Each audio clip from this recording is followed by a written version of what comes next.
ఏదైనా ఆశీర్వచనం వింటూ ఉన్నప్పుడు మనసు చాలా సంతోషపడుతుంది. అందులో ప్రప్రథమంగా ఉండేది సత్సంతాన ప్రాప్తిరస్తు అని చెప్పి. అవును. సంతానం పొందటం, ఆ సంతానం సత్సంతానం అవ్వటం అనేది నిజంగా భగవంతుడి కృప.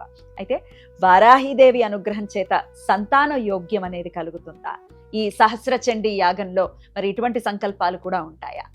ఖచ్చితంగా తల్లి. ఈ యొక్క చండీ అమ్మవారు ఈ యొక్క గర్భస్థ దోషాలు అంటారు వీటిని. అంటే ఆడవారిలో అండాలు సంబంధించిన దోషాలు, మగవారిలో వీర్యాలకు సంబంధించిన దోషాలు, వంధ్య దోషాలు అంటారు. ఈ దోషాలన్నీ కూడా తొలగించి సత్సంతానం కలిగించేటువంటి పొంగు బంగారం చండీ అమ్మవారు. చక్కగా ఆమెను ఆరాధన చేసి లేదా చండీ హోమంలో పాల్గొన్నట్లయితే వారికి ఆయుష్మత్ సుగుణానేక సుజీవ సుపుత్రుడు కలుగుతాడు అని శాస్త్రవచనం అండి. అటువంటి సుపుత్రుడు కలగాలి అంటే ఖచ్చితంగా అమ్మవారి యొక్క అనుగ్రహం కావాలి. కాబట్టి తప్పకుండా అందరూ కూడా హోమంలో పాల్గొనండి. చక్కగా అమ్మవారి యొక్క అనుగ్రహంతో సత్సంతానం కలుగుతుంది.